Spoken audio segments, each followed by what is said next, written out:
Seated on the dais, our Honorable President, Prakash Shah, former Chairperson of University Grants Commission, Professor Shukdev Thorat, eminent educationist like Professor Ram Puniani, Professor Arun Kumar, Professor Suchyendu Sinha, Professor Dhubajyoti Mukhopadhyay, and Professor and Mr. Johor Sarkar, former MP of Rajya Sabha, and so many dignitaries and luminaries are there on the dais. And you are here from different states of West Bengal, Kerala, Karnataka, Delhi, MP, Gujarat, Assam, Tripura, Meghalaya, and all states, almost all states, Punjab, Tamil Nadu, Karnataka, obviously, and almost all representatives are here, participants are here, and they are today members of People's Parliament.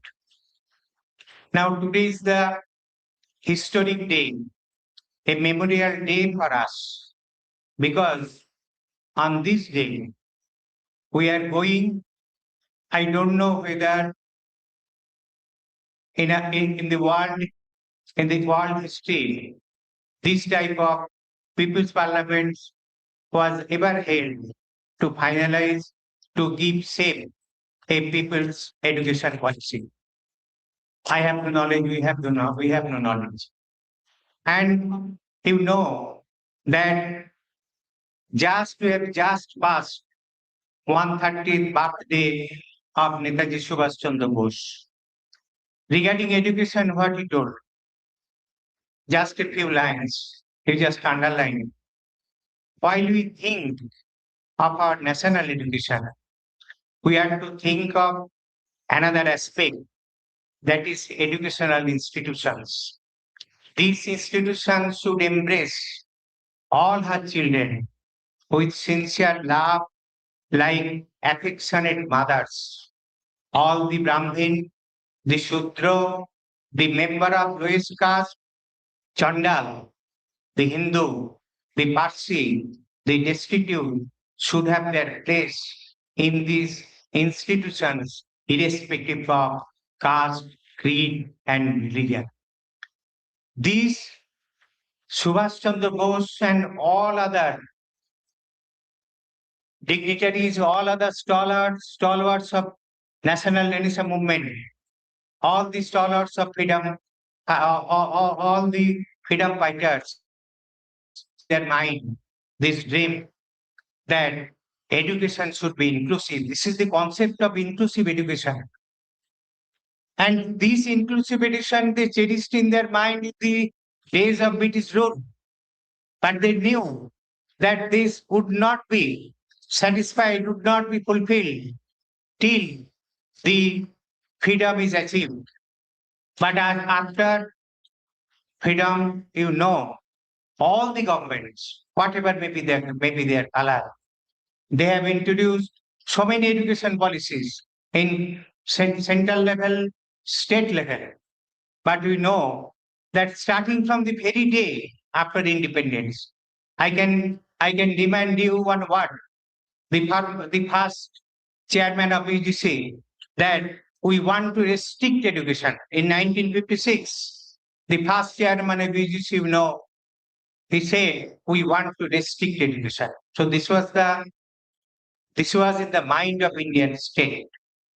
So there is no inclusive education. Education is now exclusive education. And the exclusive for all, exclusive for whom? Exclusive for who can pay, who can purchase education. Education is exclusive for all. And this is our considered view, looking at the provisions of ADP 2020, that the steps taken by the government, that they are just destroying this concept of inclusive education. In fact, this NEP 2020 is a blueprint of privatization, commercialization, and corporatization of education. Now, we have reached this conclusion after 6 hours. We have started in 2019 when there was the era of DNEP, that is Draft National Education Policy. That was in 2019. We started from that particular year. And on 29 July 2020, when NEP was formally announced through a cabinet decision, we started our fight. And we have seen that this is a challenge against education. This is a challenge against civilization. We have seen it. We have concluded it. And this conclusion we have reached through our so many programs countrywide, through organized by all state chapters. We organize dharnas, we organize seminars, we organize meetings in all levels, starting from block level, starting from district level to state level. We organize meetings, we made people, they gave their suggestions. And through these suggestions, we have finally formulated. And it was their suggestion. That's why you were opposing only. You come out with your own policy. You come out with an alternative policy. It was their suggestion, and we worked out from that. We worked out a lot, and the people who are sitting here, there are people who are sitting here. They have contributed in finalizing, in drafting this policy. There are people who are in the hall. They also contribute. And there are lakhs of people in the country, in districts, in states. They have contributed, they have given their suggestion, and through those suggestions, we have compiled this and we have formulated an alternative policy, alternative people's education policy, a 2025, and that is alternative to NEP 2020. And we launched this NEP PEP, People's Education Policy. We launched this on 22nd May 2025. That was the birthday of Raja Ram Mohan Rai, the pioneer of Renaissance movement, pioneer of modern education in our country.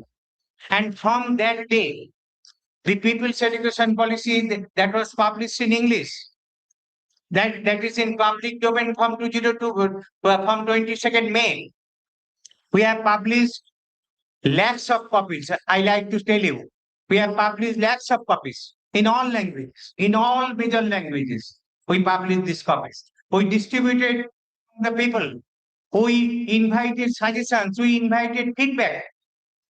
Because the NEP 2020 that was formulated without taking consideration, without taking opinion of the people, without taking opinion in this federal structure of our country, without taking opinion of the states even.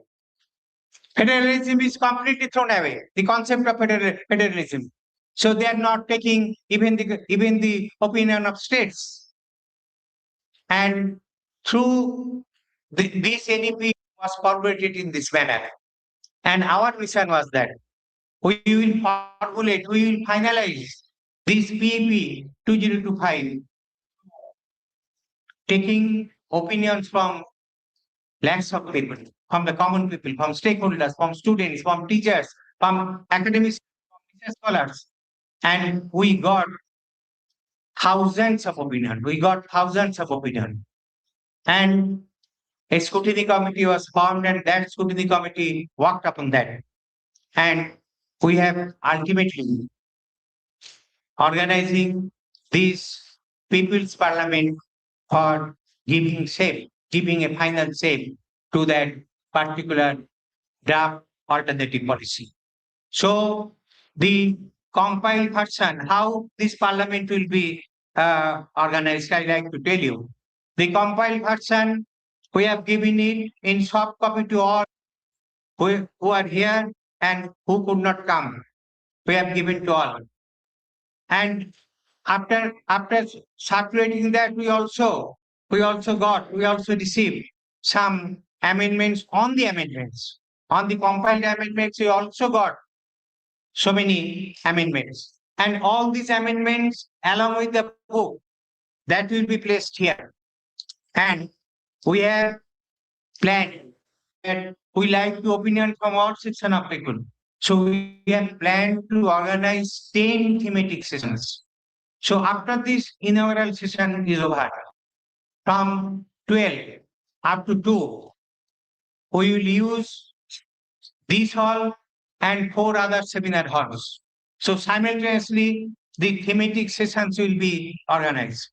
And in all those thematic sessions, we have separated in what are the themes we have separated to you. So on all these themes, there will be debate, but the period is 1 hour. Obviously, we are organizing this for one day. We cannot give much time, but we have given so much time from 22nd May. You just consider it. So we have compiled this, and there will be some comments. There will be some uh, amendments or feedback in those thematic sessions. I request you all. I requested the state chapter secretaries that they should divide the MPPs, the participants, to where they like to go. That means to what thematic sessions they should go.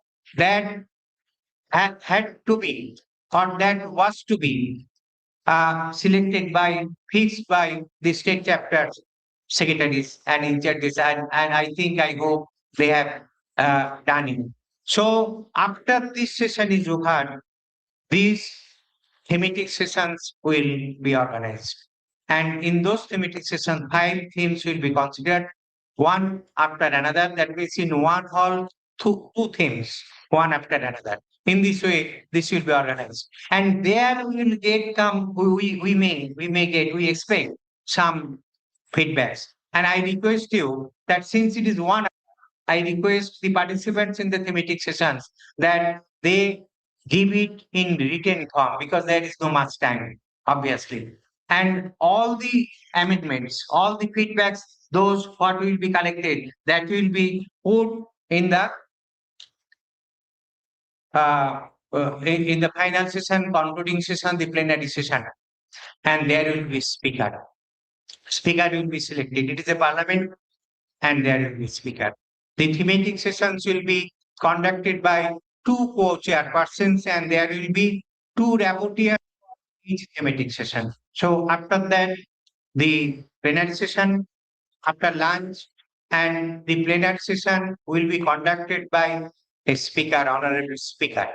An honorable speaker and the co-chairpersons will be selected here in this session. So with this all, with this introduction, I like to appeal to you that you cooperate with us. Time is very minimum, very small. So you cooperate with us so that we can conclude this parliament in a dignified manner, and we can conclude this parliament, and we can get a final copy, so that we can get a final copy that is replacing the word draft, a final PEP 2026 that will come out from this parliament. So I request you all on behalf of AISEC, there are so many dignitaries, they will speak in this inaugural session and in the plenary session, they will speak. And after all this, there will be a final version, a process of final version. Writing a final version will be It is, and at the end, there is the Bangalore Bangalore Declaration. Declaration. And that Bangalore Declaration, that will show the path, that will guide the path, that will be passed by you, that will be adopted by you, and that will show the path how the movement will be uh, movement will be launched to force the state governments and more particularly to force the central government to withdraw NEP 2020, to roll back NEP 2020 and to implement PP 2026. With these few words, I conclude and I request you all to cooperate so that this parliament can be concluded in a smooth and dignified manner. Thanking you all. Thank you, Professor Tarunkanti. As suggested by our General Secretary, we are almost on time. Just 3 minutes, we are behind our schedule. So, here we will make it up. Friends, two of our dignitaries who are supposed to be on the day have come now. First, I invite Professor A. Raja sir. He is the former Vice Chancellor of Tumkur University. Presently, he is the chairman of the